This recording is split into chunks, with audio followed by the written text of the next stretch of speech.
లలితమ్మ ప్రసాదాలు పెట్టి పిల్లాడిని స్కూలుకు పంపుతోందంటే ఆ వదిలి గారు ఎంత అమానుషంగా ప్రవర్తిస్తుందో ఆలోచించు. అగో నీ ఇష్టం వచ్చినప్పుడు అలా రావడానికి పోవడానికి ఇది ఏమన్నా ఇదనుకున్నావా? టీ గుంజీలు ఏదో పొరపాటు అయిపోయింది. రేపటి నుంచి వాడి టైంకి వచ్చేస్తా. రేపటి సంగతి రేపు చూద్దామమ్మా. ఈ క్లాస్ అయ్యేదాకా గుంజీలు వేద్దావా అని. అప్పుడు కానీ రాంగ్ కుదరదు. ఒరే ఏమిట్రా ఇది?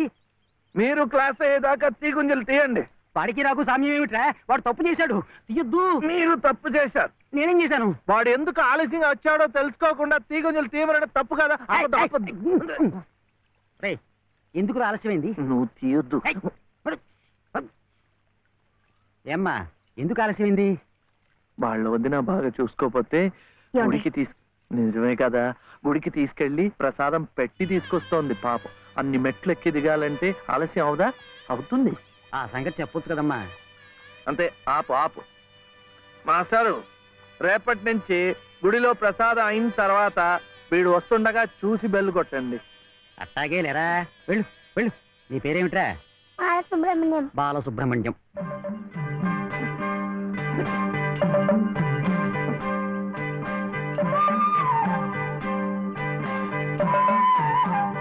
తెలుసులేండి, మీ పేరు లలిత, నా పేరు చెప్పున వీర వెంకట సత్య శివసుందర రామయ్య. మీ పేరులో 3 అక్షరాలే లలిత. నా పేరులో 3 ఉన్నారు. వీర వెంకట సత్య అన్నవరం స్వామి, శివ నేను, సుందరరామయ్య మా తాతయ్య. మరి మీ పేరులో ఎవరున్నారు? ప్రస్తుతానికి నేను, మా బాబే.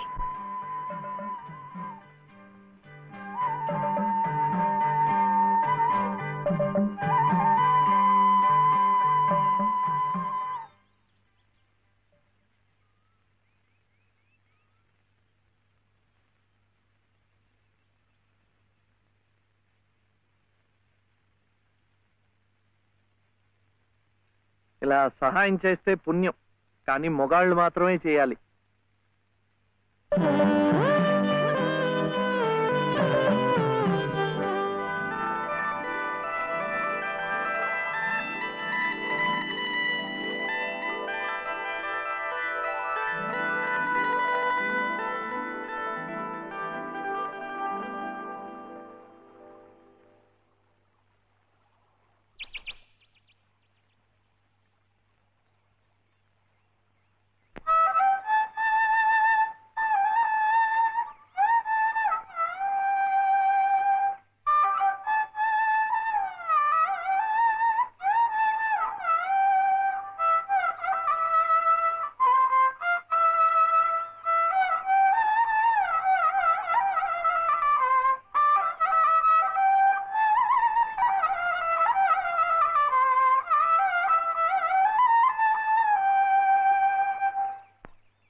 ఇది మా నానమ్మ పాడేది.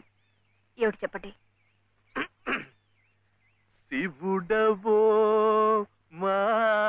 మాధవుడవో ఎవరని నిర్ణయించేదిరా? మిమ్మల్ని ఎవరని నిర్ణయించేదిరా? మీకు సంగీతం బాగా వచ్చనుకుంటానే. మీకు తెలిసిన చోట 2-3 సంగీతం పాఠాలు ఇప్పించకూడదు. పాఠానికి 100 రూపాయలు ఇచ్చినా నా బ్రతుకు గడిచిపోతుంది. రాడు చూడాడు ఎలా కొట్టుకి దిగిపోతున్నాడు. అయినా అడిగింది లచ్చలా కోట్ల ఓ కొంద. మీకు 100లాగా కనిపిస్తున్నాడు మీ బొంద. ఇలా 10 సార్లు 10 వందలు వస్తే ఎన్ని వందలు అవుతాయి నా బొంద? ఇలా ఇప్పటికిప్పుడు కావాలంటే చిల్లర ఎక్కడి నుంచి ఇస్తారు వాడు బొంద? ఇదిగో బాబు, 100. అలా కొట్టుకోకూడదమ్మా.